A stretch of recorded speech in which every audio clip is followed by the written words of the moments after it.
for joining us in episode 5 of The Fluid Voice. I'm your co-host, Ileani Clark, and with me I am again very fortunate to be surrounded by some amazing people. I have Christy, Abbey to my left. How are we doing tonight, Christy? I am doing wonderfully, thank you. And then below Christy, we have Alex, also known as Ozma in the Dark. How are we doing, Alex? I'm doing pretty well, although on my side of the screen, I'm above Perfict, so. Gotcha. And Perfict, I have right below me. So how are we doing, Perfict? Doing fine. I've long ago accepted that the screen orientations will have nothing to do with what I see. They are all a mixture because I'm doing the live broadcast from my screen. So, well, tonight's topic is actually going to be a very important one. And we're going to be speaking in length on trans identity and the philosophy of identity in nature. And I actually came and did a lot of research on some great questions posed relating to the topic of identity and what it means to intrinsically and extrinsically represent yourself in regards to one's identity. Now, of course, one of the biggest things I've been saying lately, and I did this recently on Christy's recent interview, is I'm a firm believer that identities matter. So no matter what someone identifies as, it's important that we show respect toward it and we try to understand it as much as possible. So I guess my first question is, what do you guys think? Do you guys think that's a good motto, a good way to phrase it? Do you think maybe it's too vague, it's too broad, or? No, I absolutely, I go with that very much so. There's one of the things people are always going on about are their well, how many genders can there possibly be then? And the question is, how many people are there? And we don't even know about animals, so except for bonobos, but you know. What about you, Alex? What do you think about the motto of identities matter? Do you think that's too broad of a term? Do you think it needs to be a little bit more definitive, or? No, I don't think it. So I don't think it needs to be too much more definitive. I think that that stuff needs to be broken down for some people, especially because people aren't always. It's easy to end up in your own circle and generalize in such a way that doesn't make sense. I mean, ultimately, in my opinion, identities are descriptions of yourself. I absolutely agree with you, Alex. And I guess, what do you think, Perfict? Do you think that's a too broad of a way to frame it, or do you think that it's not precise enough? Or? No, I just think that if somebody's gone to the trouble of breaking down and describing something that they feel is important about their self-identity, least you could do is listen. Yeah, I'll agree with that. Absolutely. Yes. I think that's probably the best sentiment that you just brought out, Perfict. That no one can honestly disagree with you on that. So I guess we'll just go through the list. But before we go there, I want to do a little shout out to an individual that we have been kind of going to be featuring this week. So we're doing something a little bit new. So the individual we're going to be featuring is by the name of Clarabelle Caitlin. She's a trans individual who is under some situations. We don't know the exact situations. I personally don't. But we're going to, hold on, let me set this up so we can share this. Well, yeah, they're I mean, definitely they have financial situations and, you know, plenty of other stuff. And, you know, with a lot of people, they're trying to live. Correct. So and yeah. So I'm going to change that because that was a boo-boo on my end. So what I'm going to do is go ahead and tell us a little bit, as much as you can, about Clarabelle, as much as you know, Alex. I know they were leaving. They were. I want to say they were living around Texas or somewhere down south. When there were a lot of murders of trans women of color, especially, and definitely Clarabelle fights for that and talks about it a bunch, which is why I would like to, try to put her out. Try to put them out there. Wow, I am misgendering like a terrible person. No, that. Sorry, I went into overthinking mode. So, yeah, they do artwork. They do photography shoots. I know they were on the news briefly during that when a trans woman was murdered who had helped with, or they're under the impression that she was murdered, and I think so are the police, if I recall correctly. But yeah, I do want to mention this real quick. So I accidentally made a little bit of errors on the screen, so I apologize to anybody who may watch this in the future. I had my Discord or my OBS being shown, so I apologize for that. I was just trying to share the screen. But what I'm going to do for Clarabelle is I'm going to link their information in the description tab below, right above the information on the show. So if anybody wants to support them, feel free to follow them on Twitter.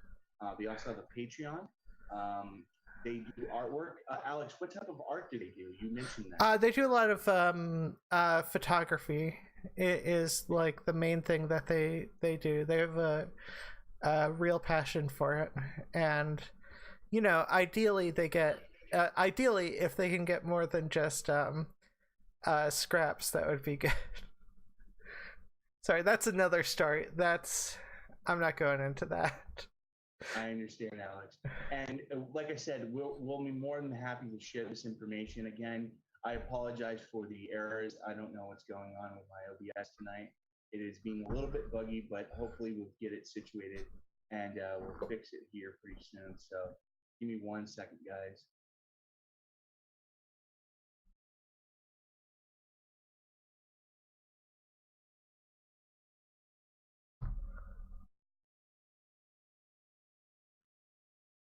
I apologize for the delay, guys. Okay, I don't know what's going on. I don't know what's going on either. Yeah, it's nothing on your end, Alex. That's mine. Well, yeah, you're the one doing most of the stuff. Yeah, give me a second. Sorry, guys, for the technical error. Give me a second. I don't know. It's all right. What is this, one of the D&D sessions I try to stream? Oh no. Well, so okay, you're back. Okay, that fixed it. I don't know what was going on. I don't know either. So I fixed it. That fixed the problem. I apologize. If you were gone any longer, I would have taken over the show. And I think you've done a great job about that. So again, guys, I apologize for the technical errors. That was on my end, so I fixed it. Okay. So what we're going to do now is I'm going to hopefully edit this later, but I'm going to go over some of the questions in regards to the subject of identity. But before we go into that, I think, does anyone want to share their own personal perspectives in regards to what it means to have a specific identity? Does anybody have an opinion on what identity means to them, or the very notions of their own personal journey when it comes to who they identify as? Actually, someone else should talk. I want to hear more voices. What about you, Christy or Perfict? What do you guys think? I mean, you guys have your own personal take when it comes to identity? I'm gonna defer to Perfict this time. Yeah, I don't think I have a personal take on identity as a whole. I mean, but it's a fairly broad topic of everything is covered under identity. Yeah, very true. So well, I mean, Well, I mean, if you're not gonna talk, if you guys aren't gonna talk about it, I'm fine with talking about it. I just didn't want to hog this too much. Yeah, be the one to go first. Yeah. So, Go ahead, Alex. oh, yeah. I think a lot of this is a lot of aspects of identity, just in general, are subjective, and a lot of it's come down to just sociocultural stuff. So like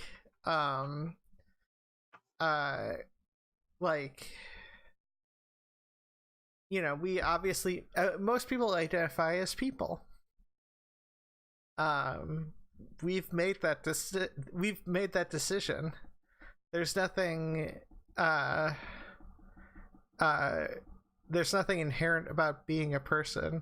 If an artificial intelligence, or if there was artificial intelligence that had that was as intelligent as a person, would they be people?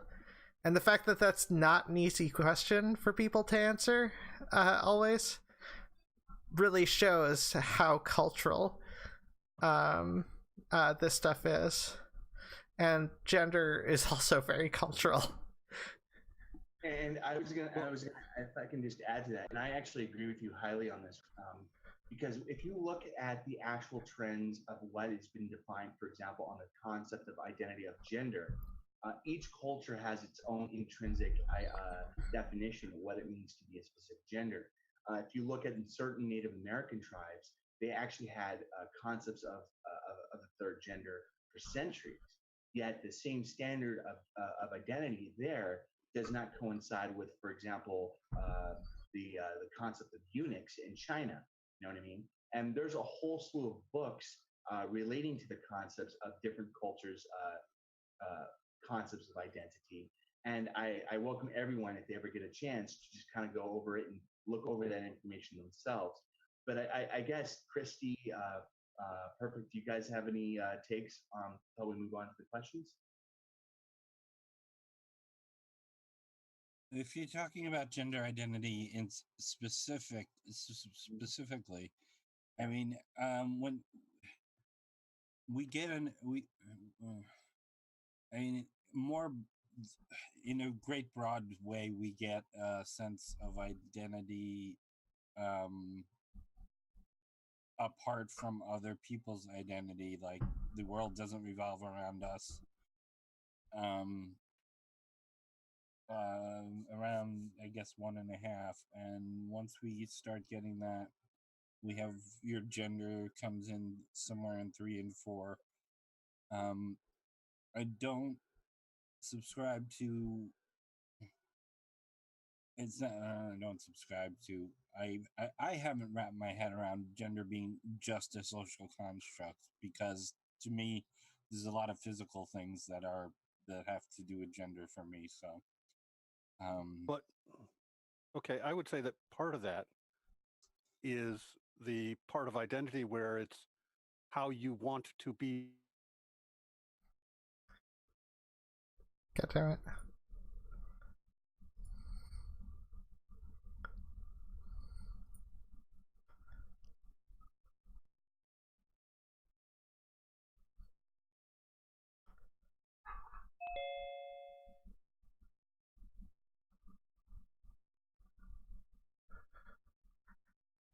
Okay, Yeah. the timer. Yeah, the timer that was counting down.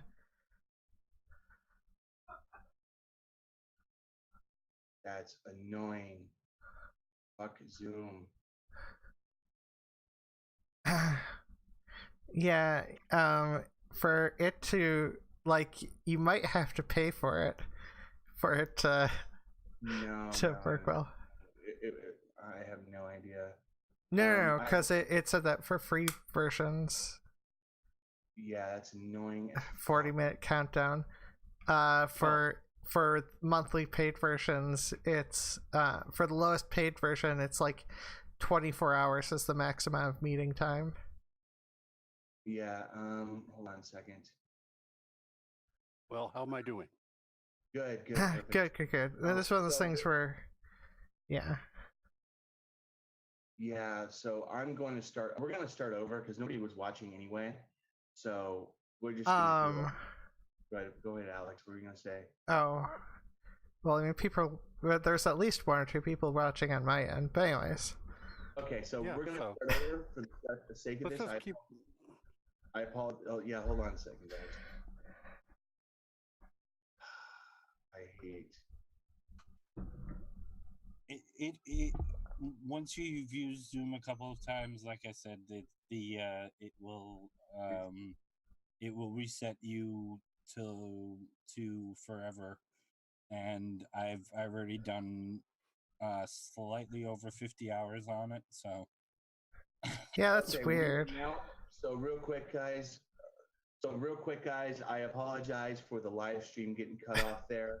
I'm going to Right. try to fix it later on. I apologize for anybody who watches. So again, we are continuing on discussion in regards to identity, and right now I'm broadcasting. So again, I apologize for all that had an issue with this.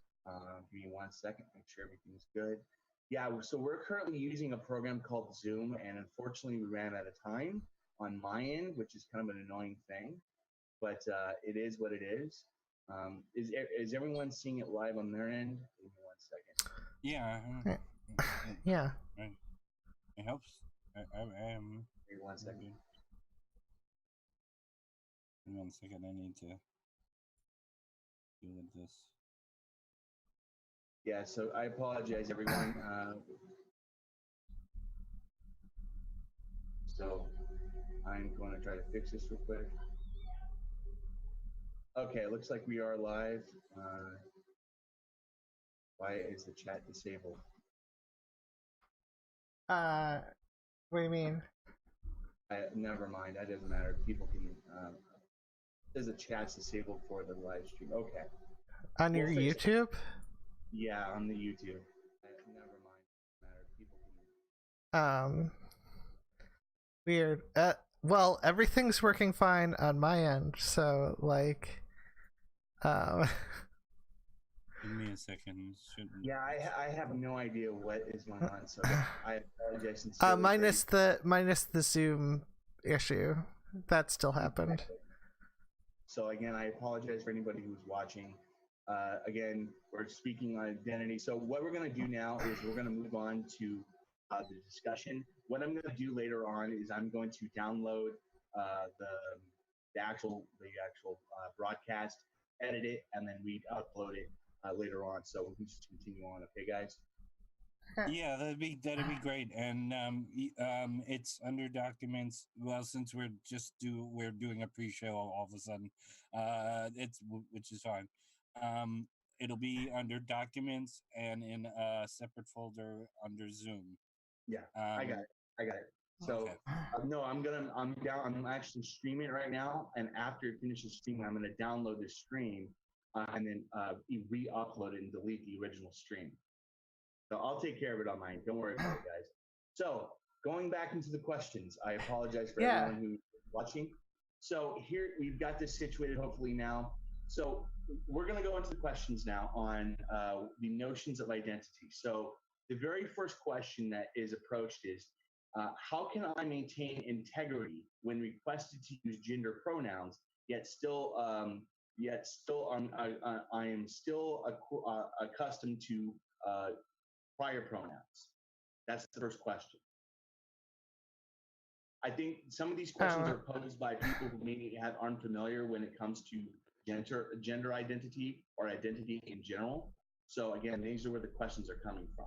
So you guys have any takes on that question? Can you repeat it? Yeah. So how can you maintain your integrity when requested to use someone's gender pronouns, yet are accustomed to using pronouns prior to that your entire life?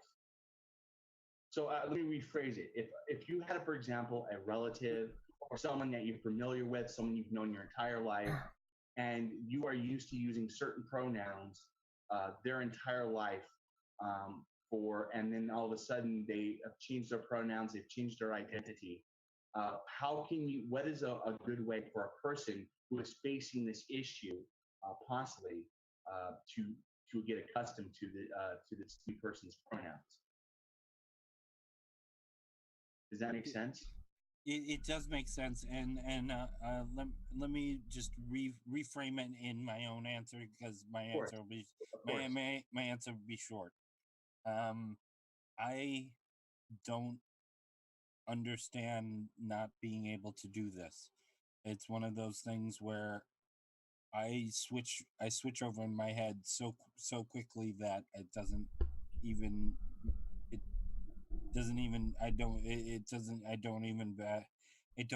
bat my lovely eyelashes. I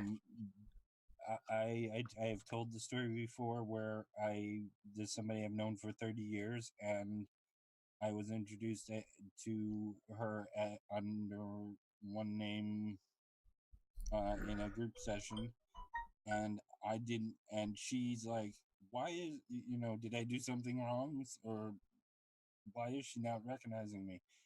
And it's like, I'm not recognizing because I knew the guy who was there before.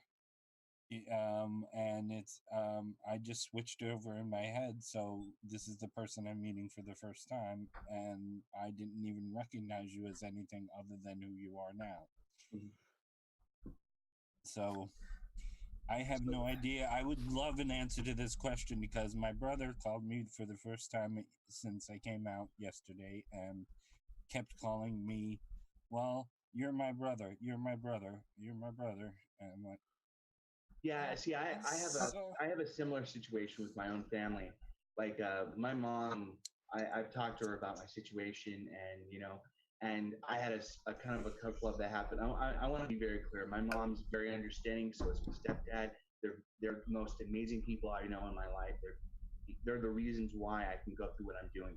But one of the things that my mom did bring up is she mentioned that I'm always going to call you my son.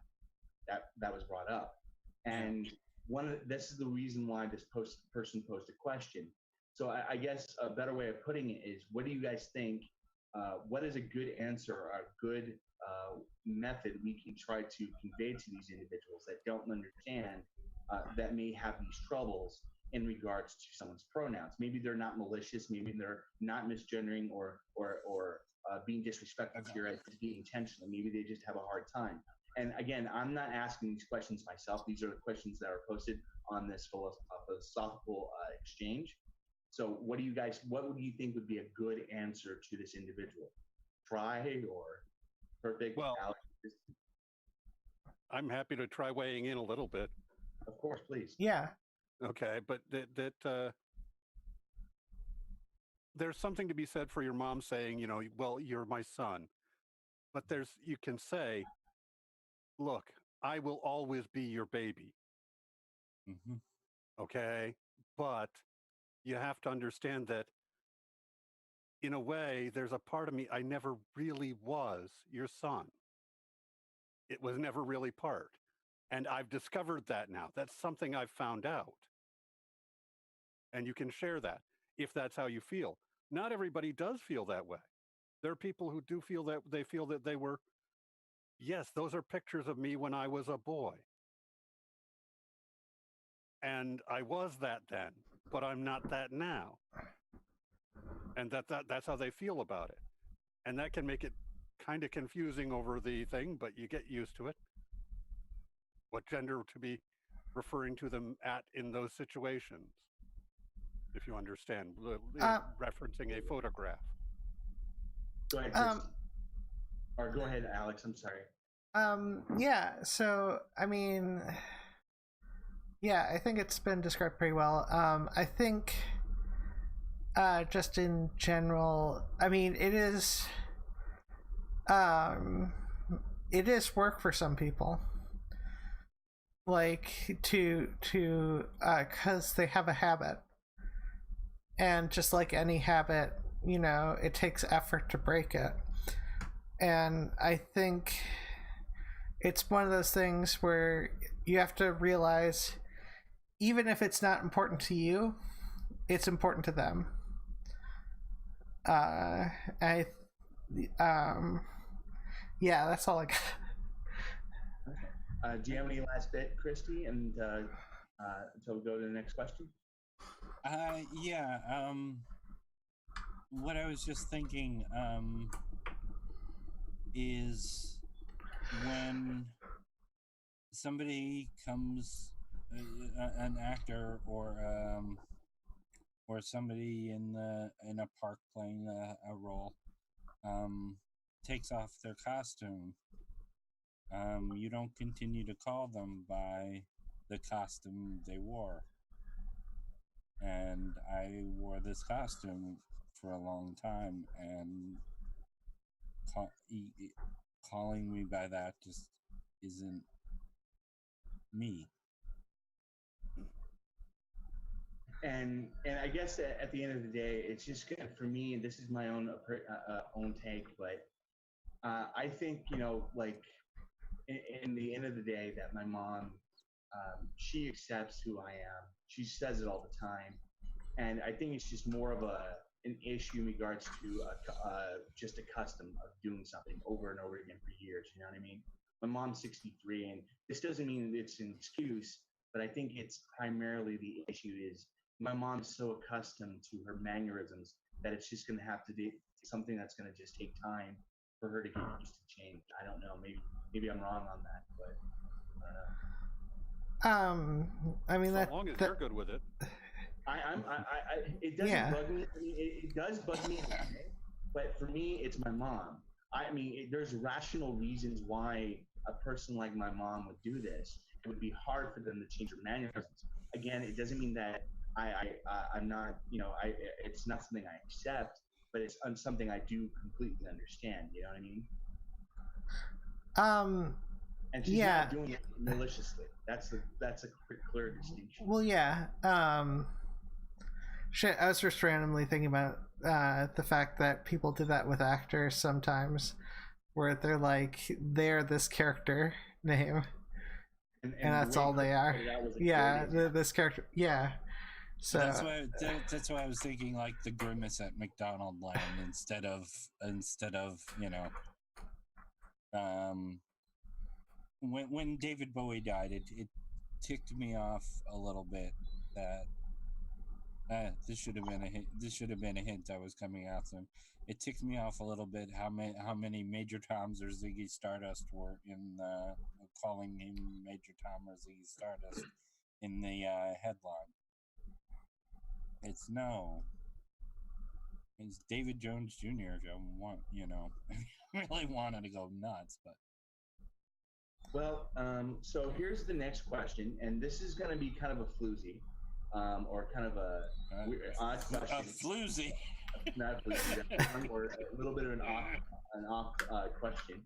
But what determines a person's gender identity? Does anybody have an opinion on that? We don't know. What affirms a person's gender identity? Correct. What determines a person's gender identity? Determines it. Correct. Oh yeah. Hey, let me get back to you on that.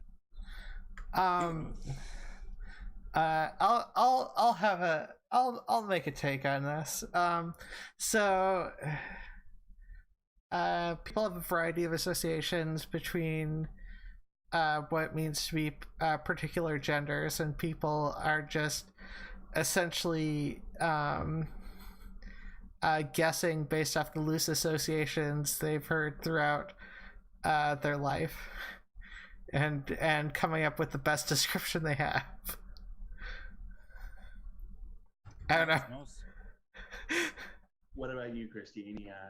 Any takes? No, we honestly don't know. I had a long thing going that I wrote out for Theory of Mind, but and I mean I talked to in the aborted first attempt at this. I talked a little bit about Theory of Mind, but when we have the developmental stages, a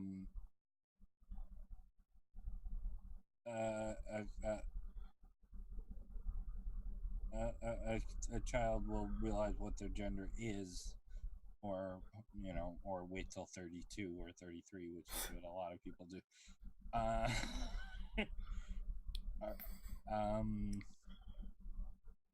And we don't. It's a chemical. It's some biological. Obviously, with someone like me, or with the two X's, I'm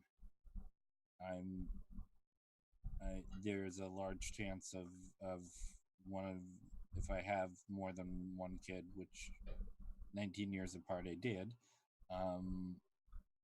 that one of them's going to be trans, because that's just kind of the way that works out.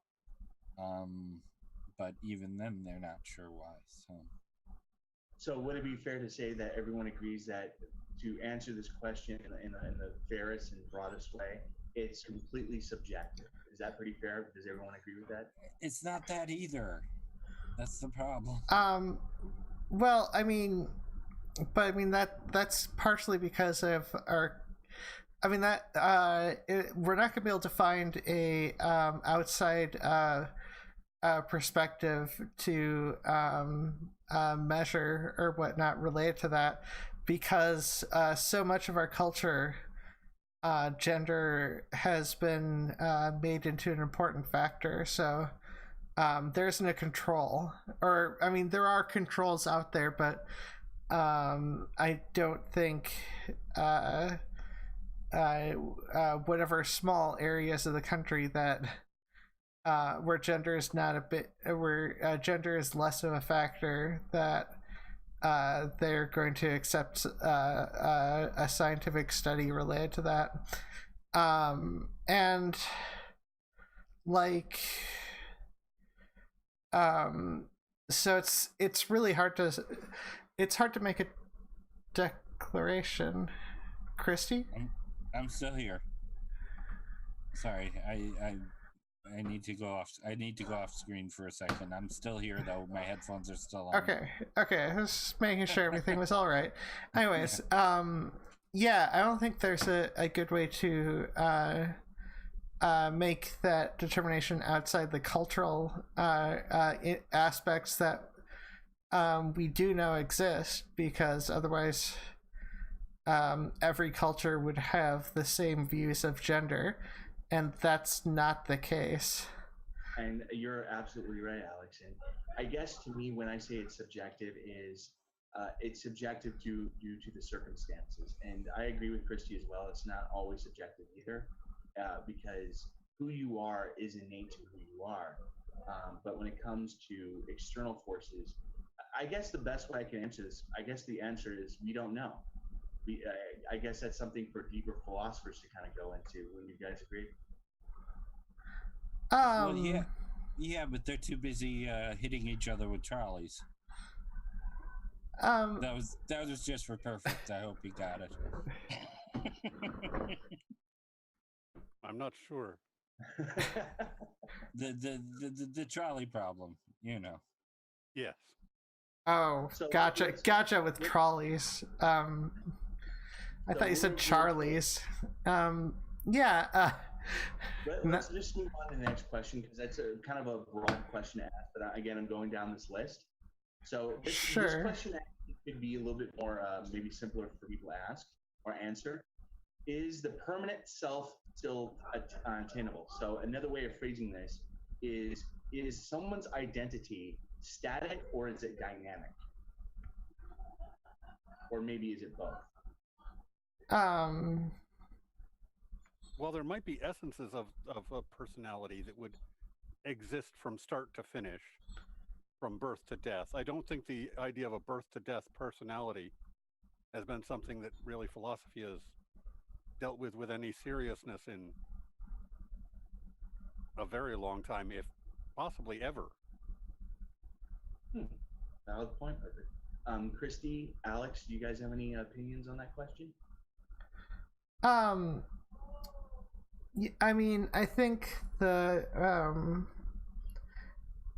in terms of, obviously in terms of biological factors, those things are biological factors. Those aren't how you describe yourself, and how you describe yourself based on those biological factors is fluid, because it, like, almost inherently, like, I have called myself a boy, a girl, a man,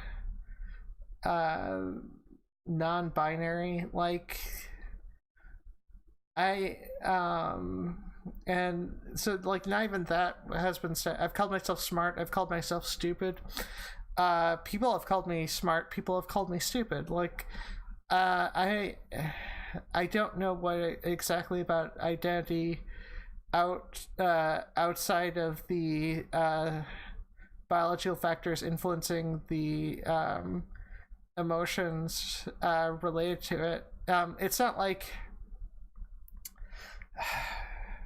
so whatever. Okay, I'm gonna have to get into my views on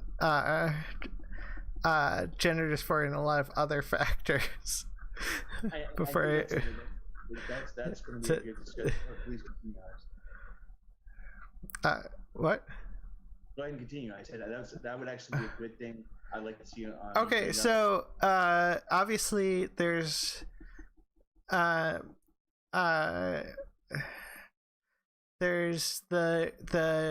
gender dysphoria, which is, as far as I am aware, the dysphoria relating to being forced to act differently from yourself, to forced to play a role constantly.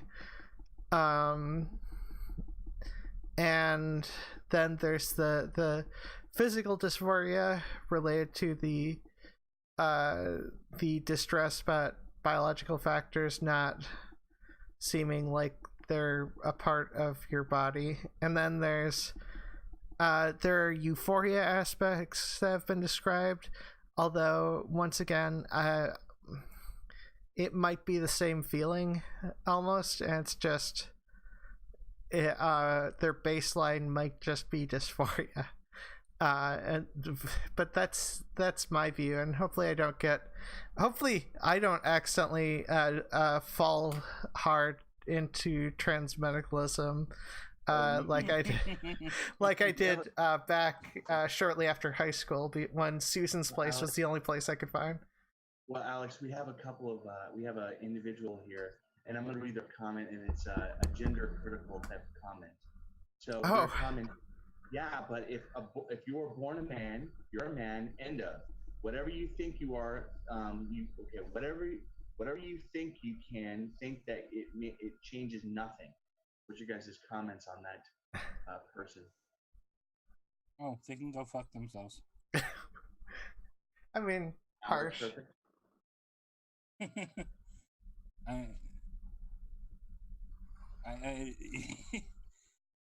That's okay. I was born a woman. I just had the wrong genitals. Are we good with that then? So I'm gonna explain this real quick. This person's name is Instant Curry. Instant Curry. I'm gonna explain this to you in the nicest way possible. Please do yourself a favor. Go educate yourself on the difference between biological sex and gender. Those are two distinct same things. They're not the same. Those are two distinct different things. Okay? So find out what gender norms when it comes to societal standards, and go discover what it means in regards to sex. Again, they are not the same thing. So it's up to you to make, you're the one that can mistake like the two concepts. But anybody have any opinion on what I just said? Alex, Perfict? Well, I mean, I have an opinion on that comment. I mean, so I've had some arguments on Twitter before.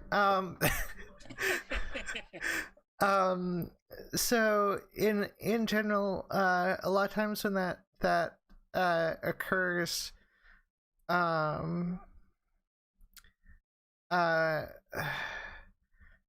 things have been generalized down too far, and they've been simplified in such a way that doesn't make sense in every circumstance, so much so that I've heard people make that argument and diss cis women because they think they're trans because they don't look enough like a woman. So you can end up in ridiculous situations like that.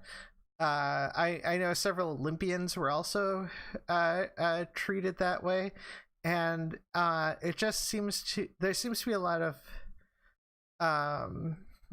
there are certain aspects of that seem to be an excuse to fuel a fear. I don't know. Well, Alex, so let me ask you a question. Since Sure. you're a little bit versed in biology, so the next question they asked, Instant Curry asked, is what's the difference between sex and gender? Do you have a take on that? Sure. Sex is the biological factors that or that relate to how hormones form primary, secondary, tertiary sexual characteristics of the body. Gender oftentimes is how you deal with people outside of that, because you don't check the genitals of everyone you meet. You don't grope every woman just to make sure. Or at the very least, if you are, you need to be arrested because you have violated several laws. But no, seriously, the like you can't use biological sex to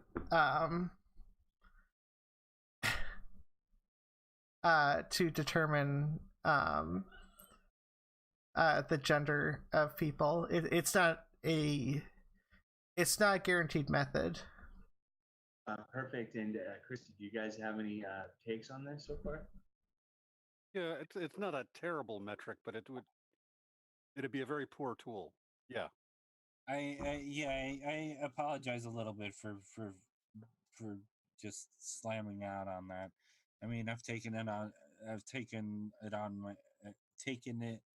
as my job to educate people, but there are some days when I am so fucking tired of this. So that was one of those, and so I apologize for it. Oh, that's fine. I think it's I'm questioning whether or not I should ban some Twitter people who are being particularly annoying in my chat. I'm lazy about that though. So real quick, Alex, so they write, yeah, but how are you supposed to know someone's gender if you generally don't know, but then they get offended when you call them something else? So I'm going to give you my answer in regards to both of these characteristics. First, in regards to what's the difference to your question, Instant Curry, tell me, biologically, what characteristics in biology do we see in reality in regards to women wearing dresses, or women generally having long hair, or wearing makeup? Tell me where the biology is on that facet. That's gender. That's not biological sex. These are characteristics we apply in regards to what we consider feminine and masculine. Masculine is typically beards, features that are generally described as a masculine feature. And by that definition, we apply that standard of gender to a man. But when it comes to makeup, dresses, long hair, typical characteristics that are feminine, those are, by definition, society deems as women. Now, to address your second question, it's possible to offend a lot of people, as I already mentioned earlier. The question you have to ask yourself is a big factor here. Is someone doing it intentionally on the case of maliciousness? If someone is being maliciously, intentionally not using someone's pronouns, then that's a different subject. And the timer thing just came up again. Good God. That's the key factor, okay? The second thing is in regards to if you offend someone, you can offend anyone. If I call a Christian a Muslim, they could get offended by that. It's my opportunity to ask someone, if what is their appropriate designation for their identity. And if after that point, I still continuously, intentionally, maliciously, continuously use a pronoun that they don't appropriate, that's your decision. But understand you're doing it knowingly in a malicious intent. That's my take on that. Real quick, guys, I'm going to do something real quick. Yeah, we got this thing is stupid. Okay. So there's your answer. And then Instant Curry writes, yeah, but men are generally hairier. Yeah, not with long hair, though, Instant Curry. Sorry, that doesn't work out that way. Okay. They are hairier in other parts of the body, not on the top of their head. That's why I said long hair. But good attempt in conflating the two concepts. But let's go on to the next question. So the next question is, does a transgender person become a different person after transitioning? What is your guys' take on that question? Yes. Alex? Well, yeah. Depends on the person. Okay. I guess so. Yeah, it's going to be vary by the individual, but the point of the transition is to be creating a shift in their personality. That's what they're trying to do. That's not what I was trying to do. That's not quite it either.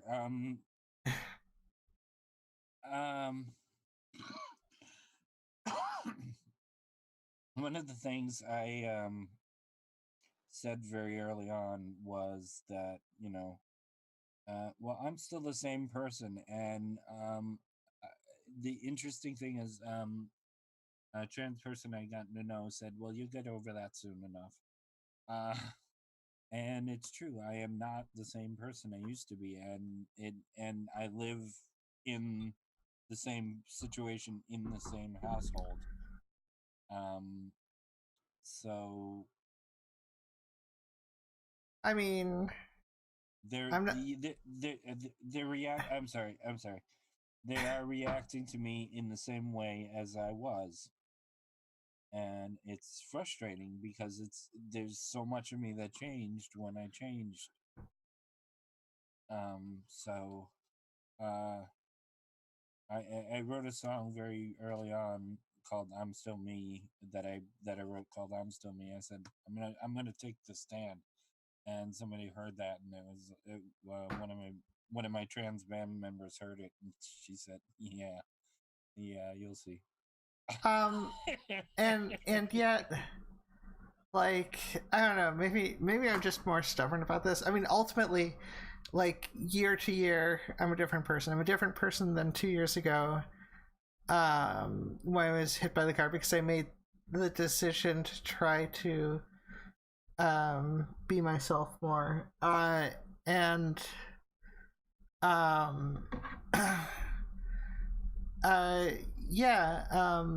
I mean, if I'm being myself more, isn't that me just acting out in such a way that I would have if I wasn't repressing that? Like, they start getting into a really complicated argument about, well, then you get into a whole argument about identity. Well, persistence of identity is one of the things that was asked early on, and I think that is such a difficult question to approach. And I disagreed with persistent identity. So I guess in that sense, transitioning has changed me, and obviously there have been slight effects in terms of on my personality based off of hormones, but a lot of it was just taking hormones as a means to an end, and that end is gender confirmation surgery. I'm watching you off in the distance. And I think the most important factor to answer the question, it is yes, but I think the important issue that people need to relate to it is the steps and the experiences that someone has in regards to affirming their identity, in regards to how it's always consistently changing, but some facets are not. That correlates to such changes. So you have a basis, you have a support, you have a foundation to who you are from your early life, and then you take those experiences that you had in your previous life and adapt them into your continuously changing identity. Do you guys agree with that or no? Better. Yeah, better. And I'm sorry I'm not looking on screen, which is why I turned the screen off before. I'm trying. I did some stuff I have. All of a sudden, I realized I have to get done, and I'm trying to do two things at once. So that's okay, Christy. I understand. What about you? I'd also say better. So hey. Well, real quick, because the timer thing on Zoom again is going to end until. Oh yeah, it's counting down. Why is it doing it? Should I have no idea, Christy. It doesn't matter. So I'm going to re-end it and just rejoin it, guys, like we did before. Okay. Okay, and after this, I'll show you a method to get it on unlimited timer that isn't hacking it. I can tell you how to hack it too, but okay. So I'm going to restart.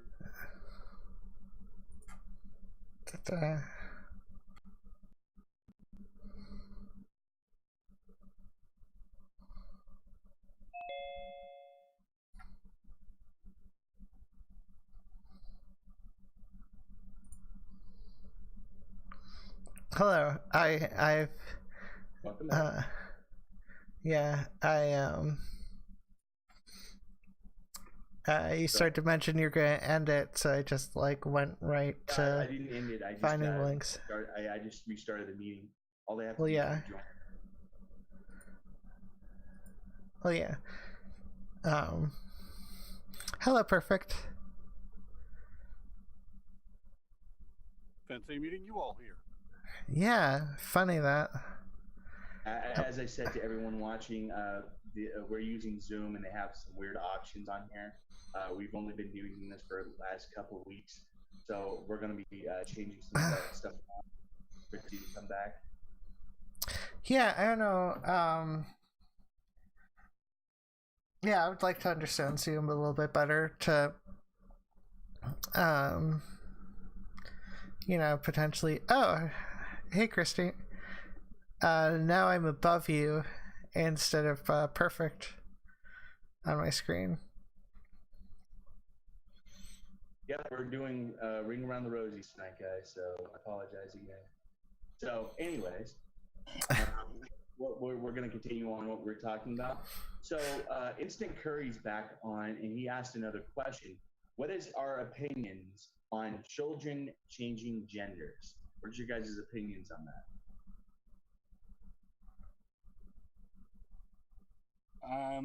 Get a clarification. Because I don't think there's a way that this question is framed that becomes a gotcha at one point. Yeah, I would say that I'd be much more comfortable answering on the principle of it's going to depend on the local ordinances. It's going to depend on the local laws and the local customs. And it's going to depend on the local medical community's recognition of what happens and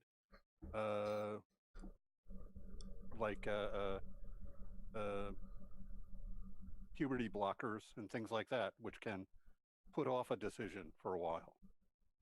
Yeah, and so Alex, before I answer, do you have a take on this? Yeah. So I think a lot of stuff that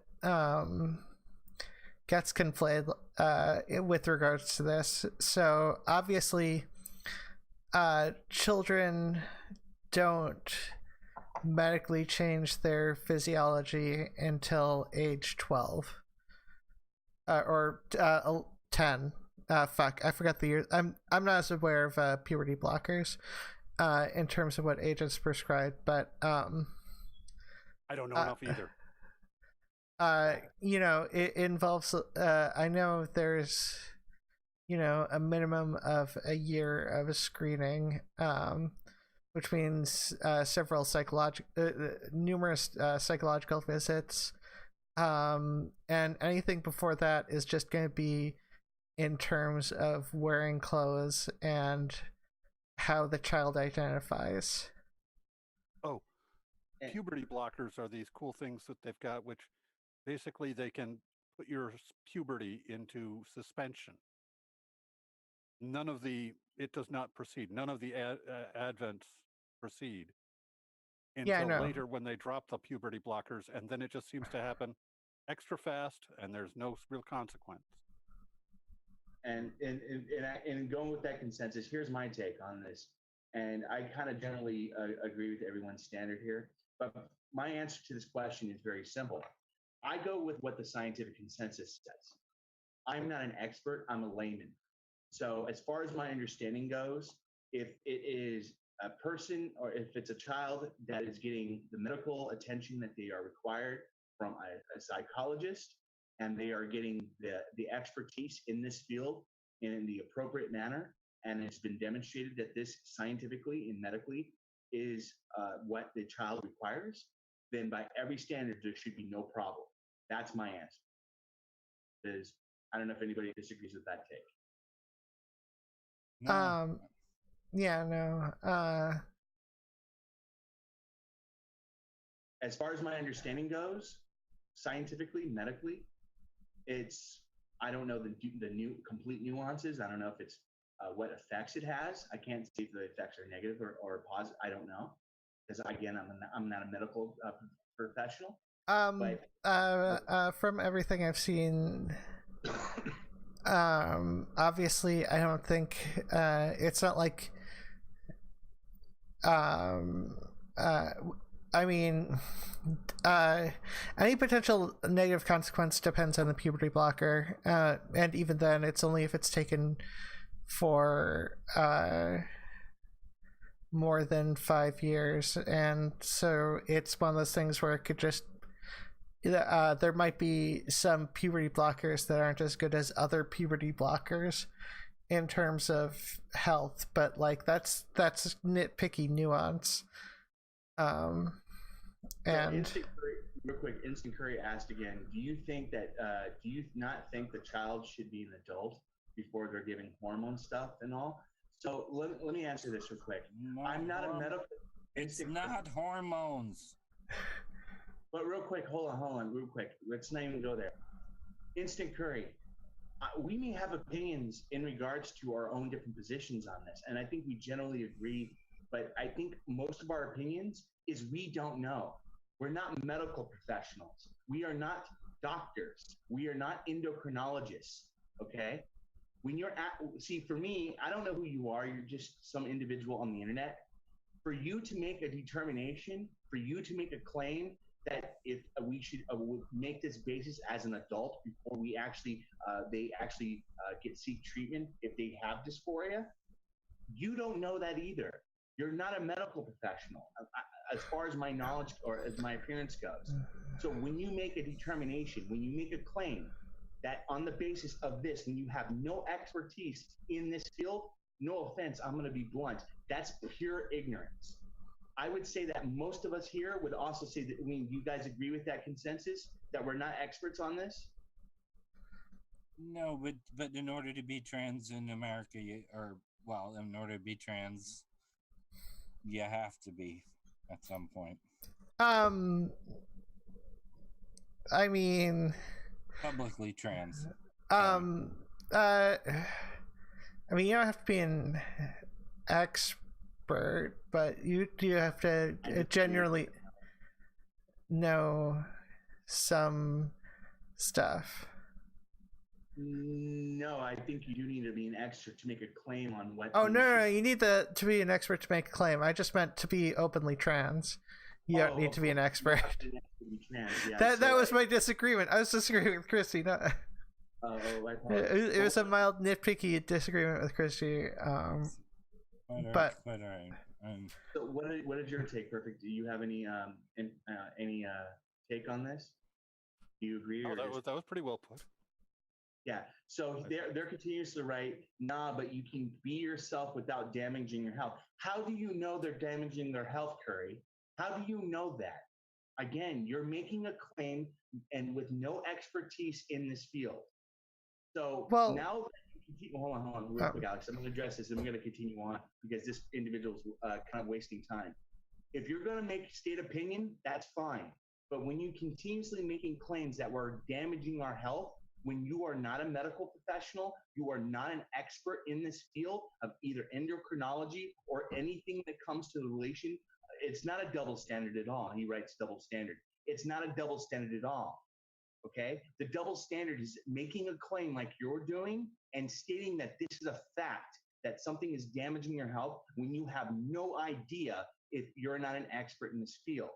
So you're the one setting the double standard, and we're going to continue on the discussion now. I don't know if it's damaging the health. Okay, so they're right. You don't know if it's damaging. I don't know. That's what. Go ahead, Alex. Yeah, I mean, this is why you have doctors. So, in general, almost every medication that you can take has a risk of damaging your health, and it's prescribed if it's there to prevent worse damage. Like chemotherapy, if a child has cancer, they get chemotherapy. Chemotherapy is damaging to your health, but you know what's more damaging to that person's health? Cancer.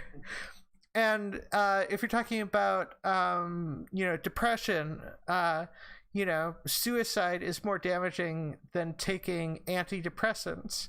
So like, if you to just say that something is damaging, everything has potential to be damaging. You need more of a reason than that. And that's the problem when you're making these claims, Instant Curry. When individuals like you make claims in regards to what is definite, like it's going to do this, it's going to do this, it's going to do this. When you're not an expert or medical professional in this field, then no offense, you're applying your own double standard. You're being hypocritical. So feel free to educate yourself. Go get a college degree, go get a PhD, and please feel free to enter our show anytime once you've gotten that education on the actual studies, or the actual info on what HRT or any of the things we've discussed actually does to an individual. But until then, you don't know what you're talking about. And I'm going to move on to the next point. Yeah. The next question is, why should we care about someone's personal identity? That's the next question. Oh, that's actually an interesting question. Anybody want to approach it first? Because it's there. That's a simplistic, straight to the point. I don't think you need to have a particular interest to be able to show respect. Like, if it's something that someone else cares about, and then you can just be put in the tiny bit of work to be respectful, and try to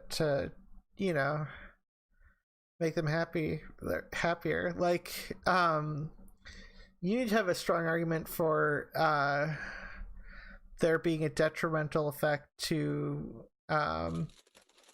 accepting that person's identity, and oftentimes it's just claimed without any evidence that it is detrimental. And what about you, Christy? Do you have any take on this?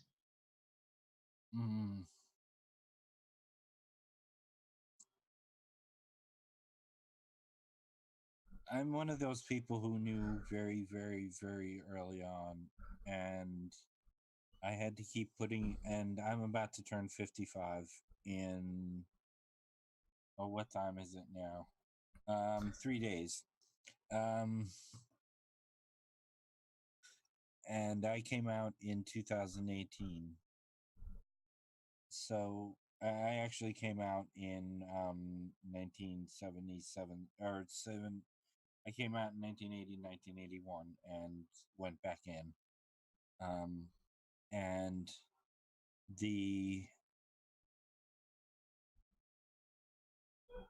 to speak absolutely frank, to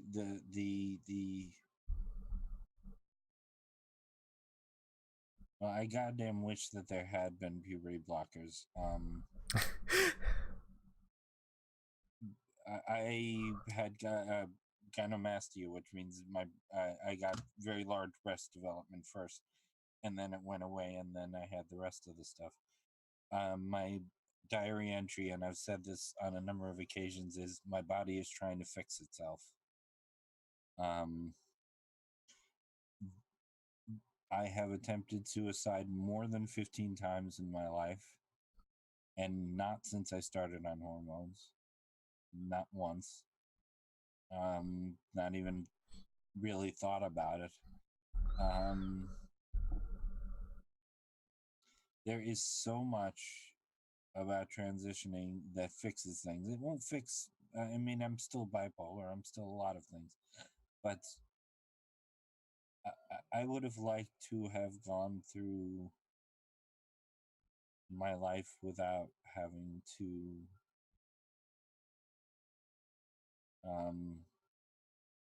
constantly be on the verge of ending it. And if you want a better answer than that, I don't have one.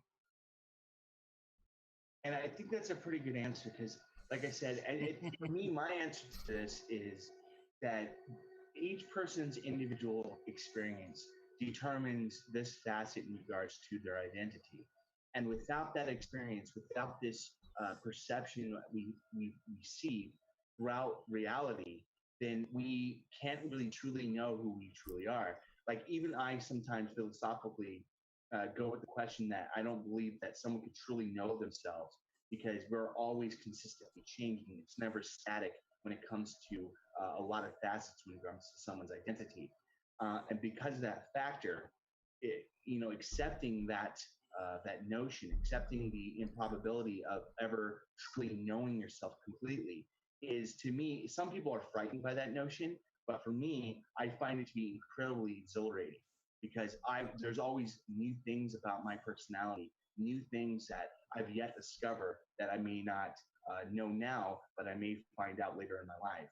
I don't know if anybody disagrees with that, but No, not at all. No, I will say before I forget, because I'm not going to see you for the next 3 days. Happy birthday! Thank you. yes, happy birthday, Christy. I made it, and that's my favorite thing about my birthday this year. So the next question, and I think this is a good question, is there a conflict between identity and belongingness or belongingness?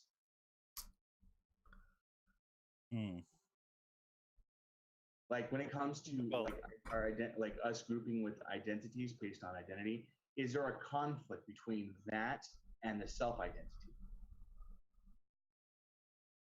Oh, yes, there can be, but it's it's a conflict between the identity that you group yourselves with others. Everybody is a conflict between their need to feel unique and an individual and a need to feel part of the group.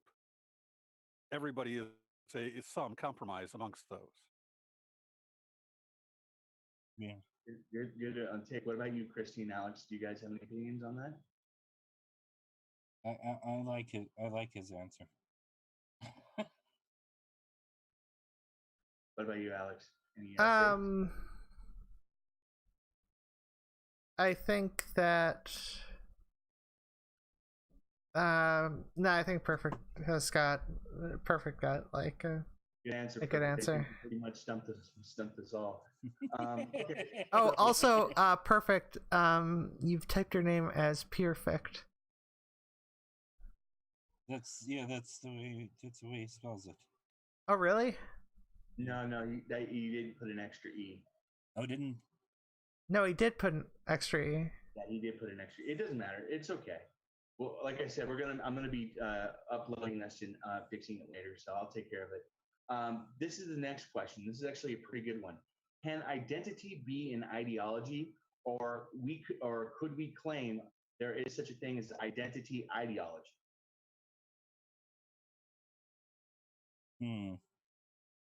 So I'm going to repeat the question one more time. Can identity be an ideology, And can there or can we claim that something as such a thing as identity ideology? This is everyone's take on that. You don't know. So I don't. Obviously, no ideology could be. Well, sorry, I shouldn't say obviously. I don't think that you can have an ideology based around identity.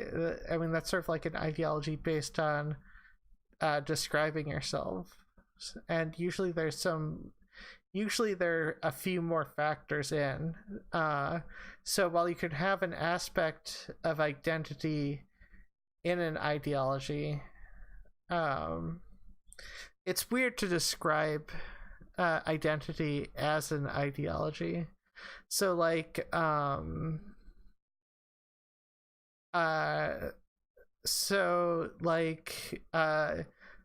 Black Panther movement back in the 70s.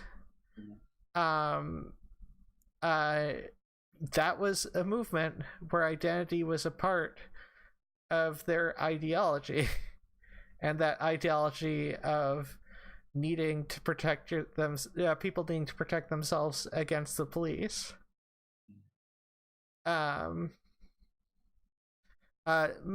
People of color needing to protect themselves against the police. And then, yeah, sorry. Good. No, go ahead. I didn't really have any more. What about you, Christy or Perfict? Do you think that identity can be an ideology, or do you think that, or do you with the claim as such a thing as identity ideology? Do you think so, or? I'd have to be convinced. That sounds a little bit weird. I can't put my head around that. We get accused of it all the time. That's true. Yeah. Okay, so that is a kind of a weird question. I think Alex hit it pretty hard. But I'll just go on to the next question because I want to be fair, because that's something that the question is not really well posed. But we'll go to the next question. So this one goes: can individual identity be corrected or overcome based on a norming of a group?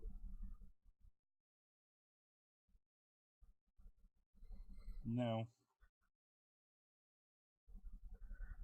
So I guess let me rephrase it. Can someone's identity change if they start belonging to a group?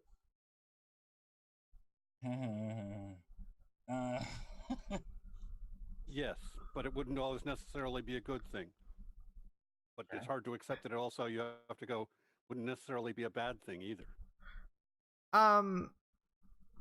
It depends. So it's a bit complicated with that. So obviously, if you're talking about the original question, which involved norming of people, then if that involves repressing aspects of their personality to try to appear normal, that's not going to work. It's going to work temporarily, drastically increase the suicide rate, and likely involve the person changing who they are back. But that being said, there's also aspects like you can form an identity around a group.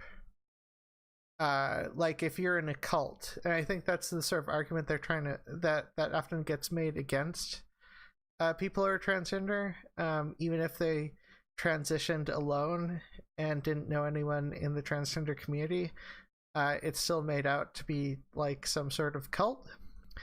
And in that sense, people have already been normalized into a sort of thing that's not what they would normally do, and that's sort of denormalizing them. Yeah, see, for me, when it comes to this notion, I generally agree with you, Alex.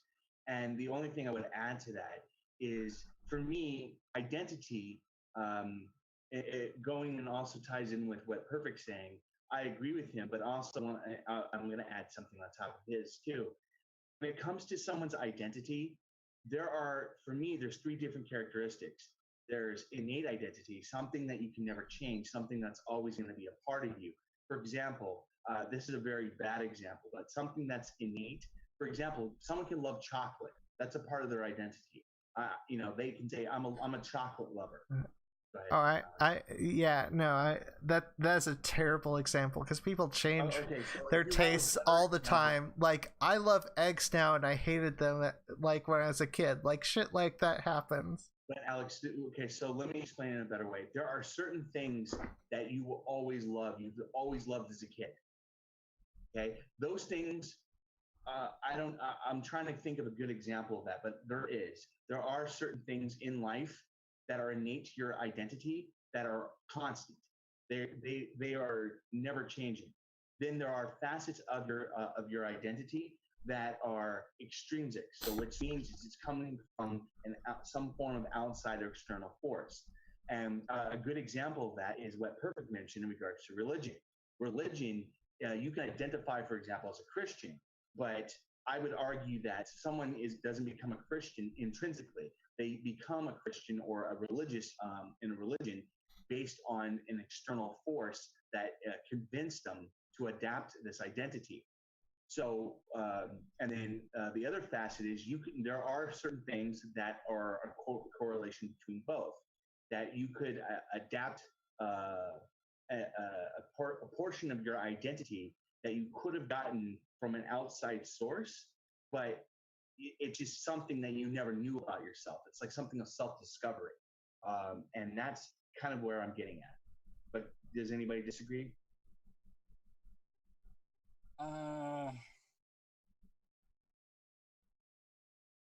I do, but I can't put it into words. It just sucks. I'm being useless this round. Don't be like it. Yeah, like which part do you disagree? There are tendencies.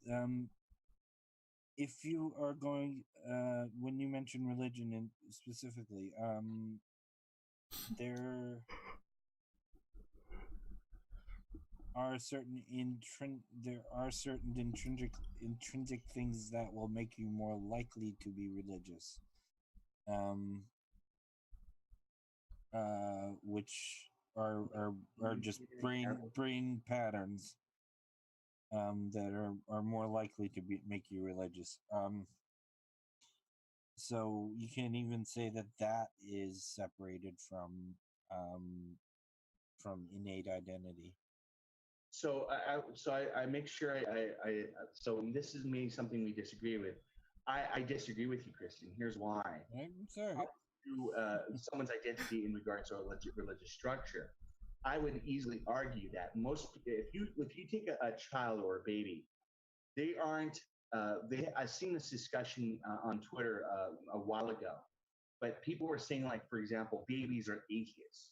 Well, babies aren't really anything. They're not atheists. They're not anything. They're just whatever. But they eventually become an atheist or a non-believer based on external forces or their own intrinsic research through topics coming up. So for me, when I hear when someone says that a person has a tendency of their identity intrinsically for the religious, I disagree. I would argue that from my research, there is no. You have patterns in our behavior that determine based on our recognition of reality, and we do make things up. We do have imagination, but I wouldn't say those are intrinsic to making us believe in a religious structure or a supernatural being. I mean, I don't know where that justification comes in to say that. Go on, Christy. No, have that, because. Okay, so there are various things that, if you're talking about, some things are set pretty hardline into your personality when you're young. So even if you're not born with that, you can have it. The example I can think of is the the one kid, I don't remember, I don't know what country it was or what, who was like raised by dogs basically, and had a lot of aspects of her personality that like she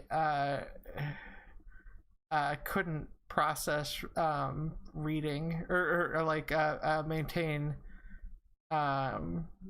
being able to learn to read, and just like a lot of basic shit like that.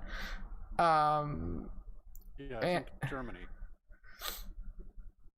I'll take your word for it.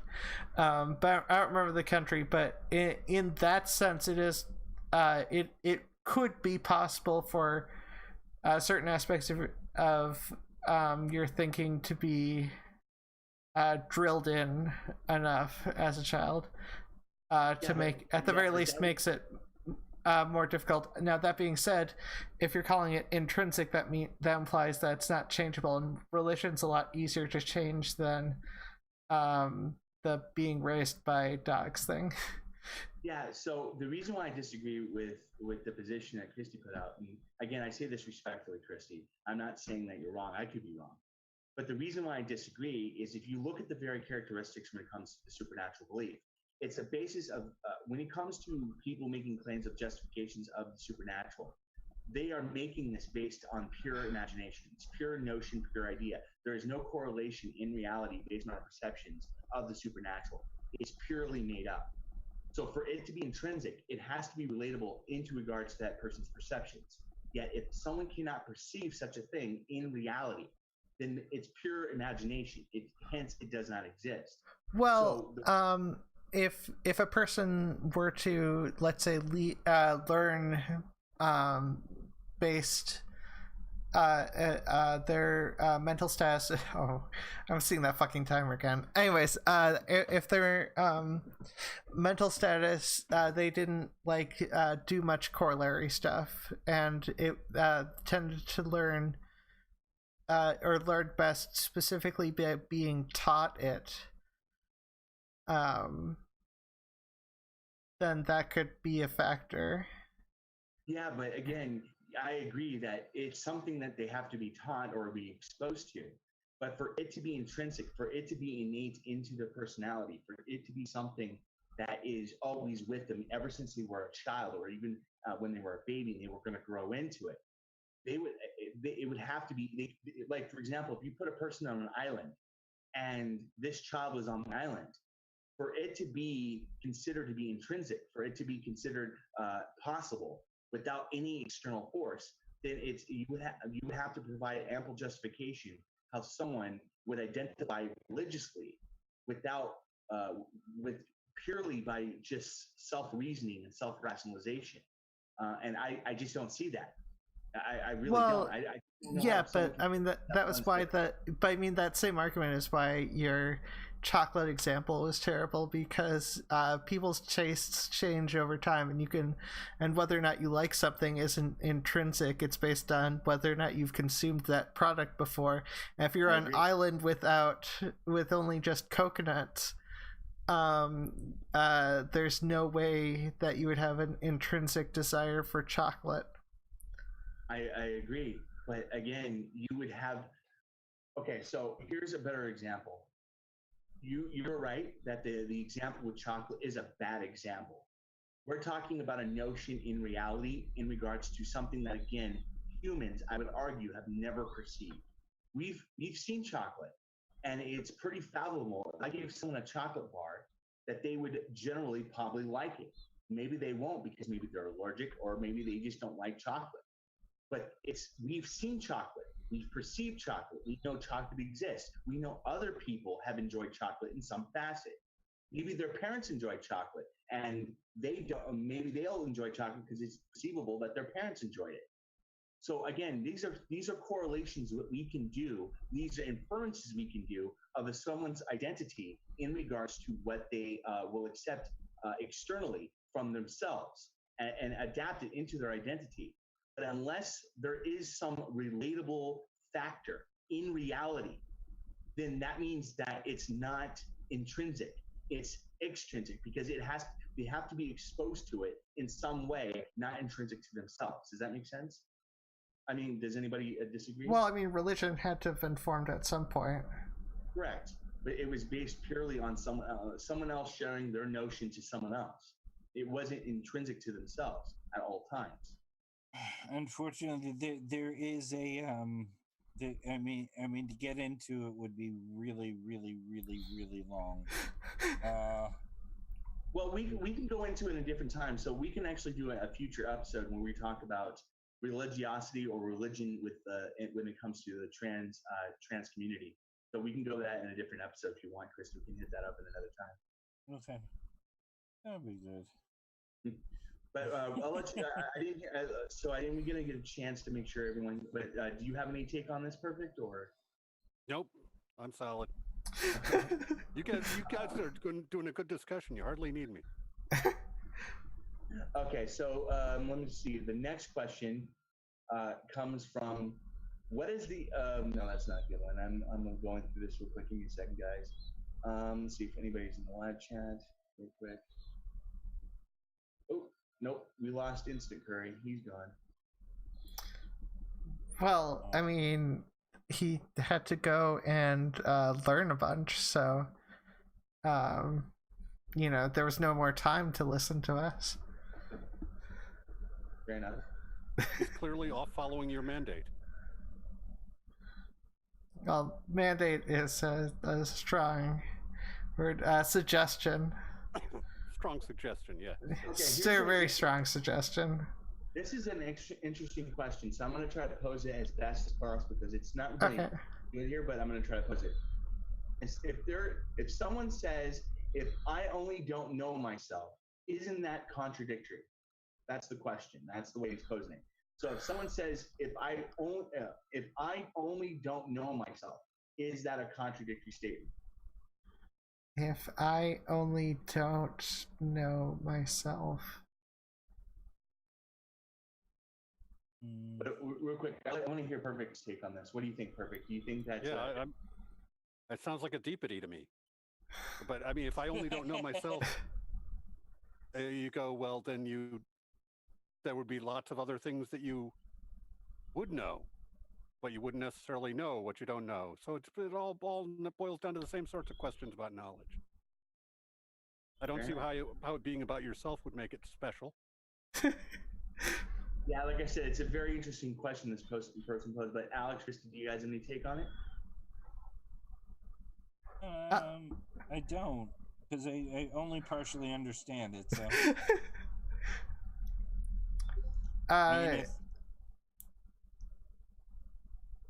Yeah, so similar. You guys are tagging out? Okay. Yeah, definitely. This is we trust Perfict's expertise in this particular subject. Okay, so here's a good question, and this was posed. What is an accurate explanation of the polarization in identity? Wait, what do you mean polarization in identity? So how people can have like two different views on things when it comes to their own identity. There are multiple, like, for example, if someone in a group, like if you have a group consciousness, for example, like Democrats, you can identify as a Democrat, but there are people that have different theories on how Democrats should do things in regards to that identity. So how do you explain that polarization? How do you explain those conflicts when it comes to someone identifying when that kind of, that's a bad example. I'm really bad with bad examples. But no, you're really great at bad examples. Yes, I'm really great at bad examples. But that's what they're basically asking is how do you deal with conflicts when it comes to someone identifying in a group with different forms of characterizations of that identity? This is the Blair White question again, isn't it? No, this is actually on ResearchGate on topic of identity. I'm going to post this in the description tab later after the show once I upload it, so everyone sees where I'm pulling these questions from. Okay. different people are different and describe themselves differently because they had a different life, and that life is determining their descriptions. Like, if you describe, let's say you describe a firearm as a pistol, and another person describes it as a handgun. Real quick, guys. Real quick, I just wanted to say this. I linked the actual page onto your right. If you notice on the chat, that's the actual page I'm on right now with these questions. That's where I've been pulling from, just for your knowledge. Okay. Okay. It's to the right of chat. It's under Zoom group chat. If you guys want to see what that is. Zoom. There's a thing called Zoom chat. How do I not know this? It's on the right. You guys see? Do you see it perfect? I already clicked the link. I was just saying that I was gonna say that the timer is counting down again. The dreaded timer. Less than a minute. Any minute now. One more time, and then this should be the last time we have to do this. So, join, guys. I apologize. Like I said, I'm gonna be fixing this later. So I'm gonna edit this out. So I'm ending it.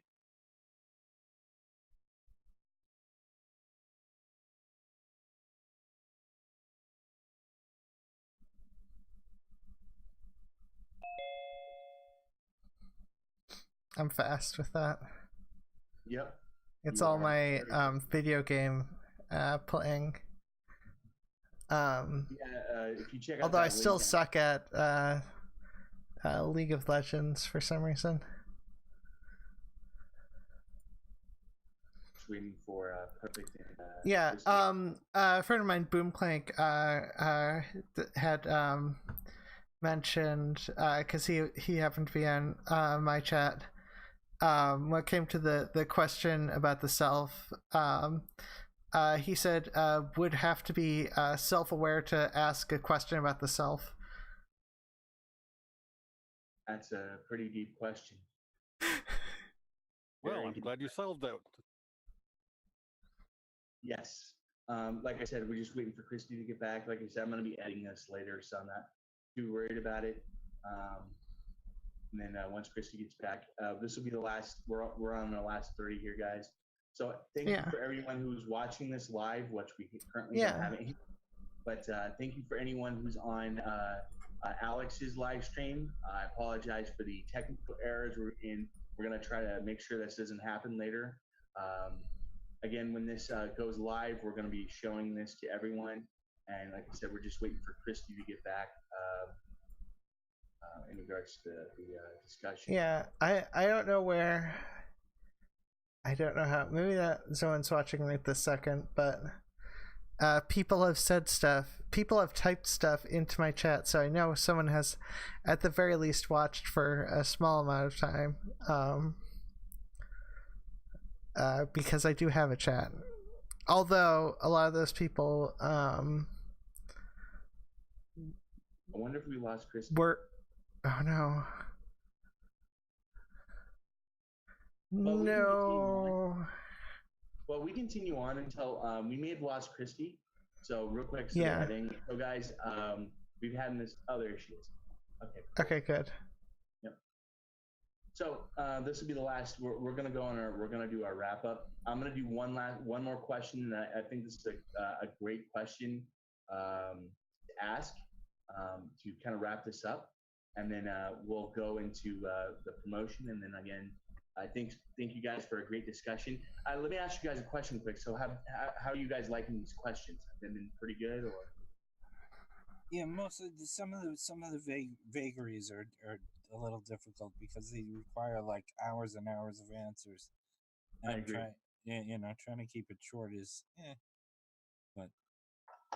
Yeah, no, I like them. I like the questions. What about you, Perfict?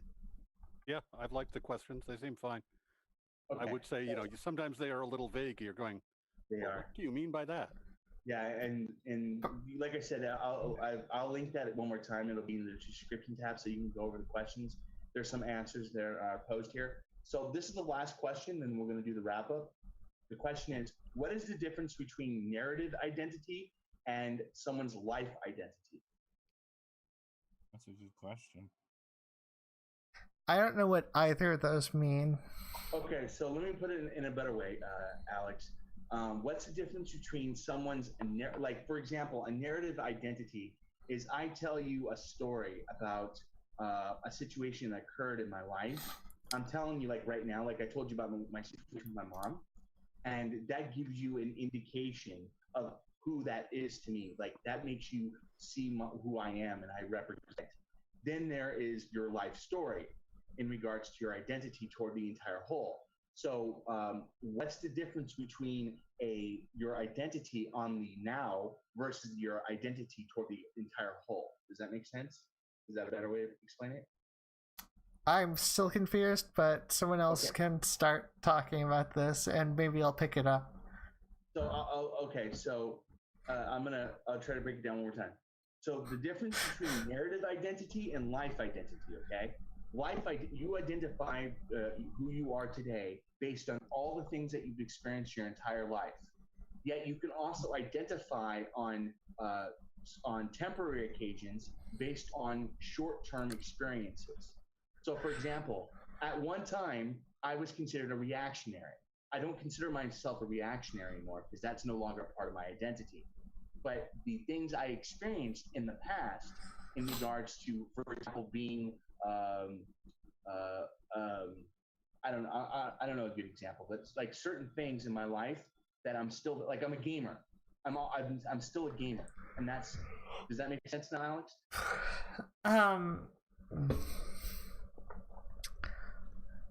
I think I'll understand it better once someone else actually goes through it. I mean, I understand better, but like, if someone else, please, someone answer.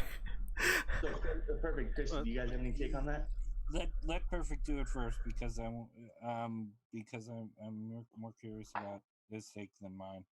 Okay, just the narrative identity is going to be, that's always a thing, but it's never a big thing, and you never get to go to sleep on the same personality you woke up with.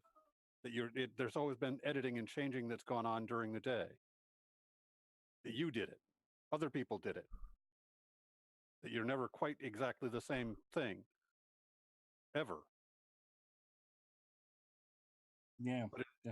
But a narrative, it remains the same. If I'm telling the same story with the same meaning that I told 30 years ago, then that identity is still the same. Correct. Right. I'm sorry. Go ahead. Please continue. Then that's part of that's part of the point of telling those stories, is to be preserving that piece of identity of yourself. Yes. Are you understanding a little bit more, Alex, in regards to this? A tiny bit. I'm just gonna pass on this and let Christy. Well, yeah, the entire idea of narrative identity is to, even if you're not the same person, and I'm gonna just rephrase what Perfict said because Perfict said it the way it is. Narrative identity just shows that while you have differences from day to day, the story that you continue on with is a story of that explains who you are in a more linear and cohesive fashion.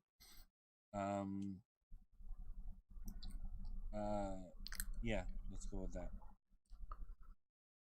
Well, my take on that is I think narrative is important because it helps define to other individuals their experiences in life.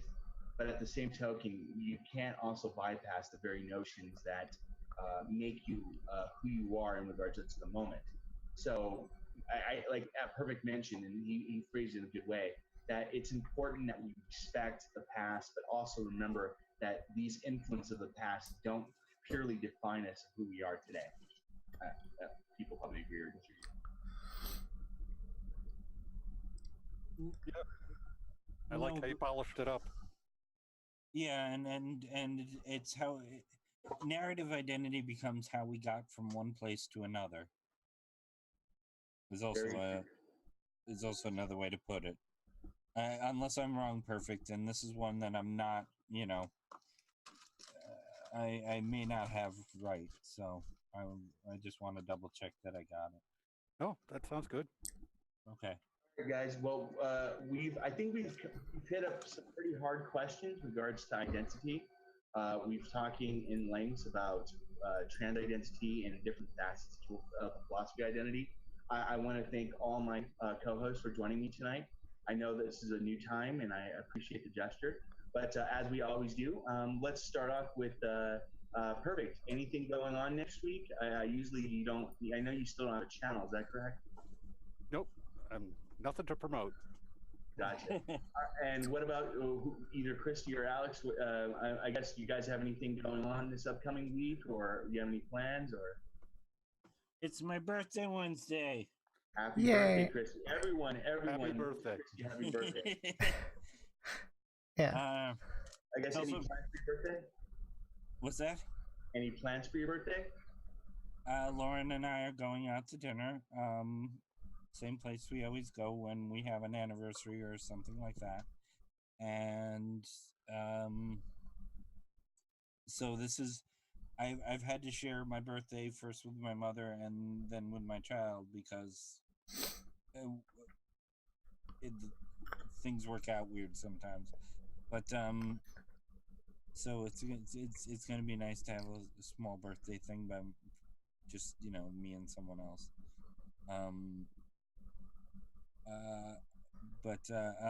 Also, finally, Jessie Gender and Jessie Earl or Jessie Gender, depending on where you encounter her, we finally have a scheduled time to our interview. So I've been trying to get this done for the last month or so. So we finally have it. So it'll be up Monday night. Yay! Awesome. Yay! And do you have any projects or any videos or interviews coming up in the next week, Christy, that people should know about? Or no, I'm gonna finally put up Identity Part 2, but I would like you to link to Identity Part 1 and the other song. If I said if that's okay, since you're gonna re-upload it anyway. Yeah, of course. You send me the link in a DM on Twitter, and I'll be happy to put it up for you. Okay. All right, I appreciate it. Thank you. Always. And I think I already have it. Let me check. Give me a second. I apologize. Did you send that to me? I think you sent it. No, I sent a bunch of other stuff to you just so. Yeah, you did. You did. I have it. No, that's not the. No, yeah, you're right. That's the one. I hope you enjoyed it. I sent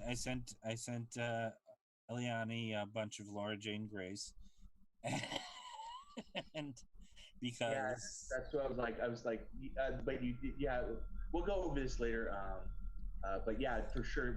And I'm going to be posting that link for everyone to check out in regards to Christy's music. And you said you're going to be doing part 2, correct? Yeah, I got part 2 is finished. It just has to be actually recorded. Gotcha. All right, Christy and Alex, anything going on this week or coming up or? Well, I'm trying to do that one video. I've just had to deal with life stuff. And basically in relation to the camps going on now. Essentially, we had like a whole long conversation, and I'm going to use parts of that. I just wasn't able to get any of that done right away. And as for recently, I really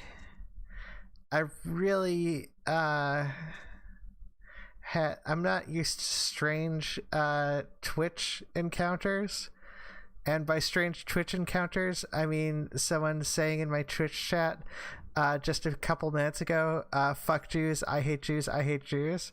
I banned them right away. I mean, that's trolly, but like it's also I gotta make sure to edit it out now because so you're just for future reference, if you find bigots that do stuff like that, just Just don't emphasize it because, yeah. Yeah, sorry. I banned them because They're bigots. Yeah. Good idea. Very good idea.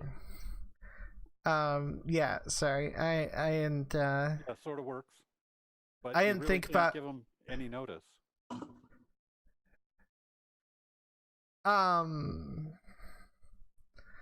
well, I mean that's kind of gets into that gets into a whole conversation about the sort of ignoring bullies makes them go away, which is not true of bigotry. No. But yeah, apparently they noticed the fact that I was Jewish in my profile. Born and raised Jewish in my profile. Because I can't imagine another reason for them to say anything like that. Yeah, or maybe it's just a Sunday night. That's what they say on Sunday nights. I'm just. It disgusts me how people are that. I don't know, but I'm sorry you went through that, Alex. And it was just weird. People. I'm somewhat used to people saying hateful things to me on Twitch. I'm fairly desensitized to it. Unfortunately, I haven't had the wonderful time that I had one time on Twitch when I had when I was trying to get to affiliate, and I was just like, okay, I need an average of 3 viewers. There's like 5 viewers on. I'm just gonna like keep this up and keep talking to them to up my view keep my view count up. I'm like, this is a total positive. Like, and then I kept like, I don't know. Maybe that's why I'm in the habit of making fun of people who are insulting to me. These people that come on a troll, they don't understand that you're helping the actual people that you're trying to troll with the algorithm. So I don't get that. Yeah. People understand that, but as for myself, I'm Ileana Clark. I have my Twitter. I also have my YouTube. I don't upload very much. This is my primary thing. Of course, Christy and Alex have their YouTubes and Twitter accounts. I look forward to their content. I'm going to be posted in the description tab below. And as always, guys, thank you so much for watching. Anybody who watches later on, apologize for the conflub over the technical errors. I will be editing this later on, so we get a little bit more of a measured live stream. And you guys have a great night. Say goodbye, everyone. Bye. Love you. Wait. Goodbye, my beautiful lovelies is how I've been ending everything. Have a great night, guys. Bye. And we are out.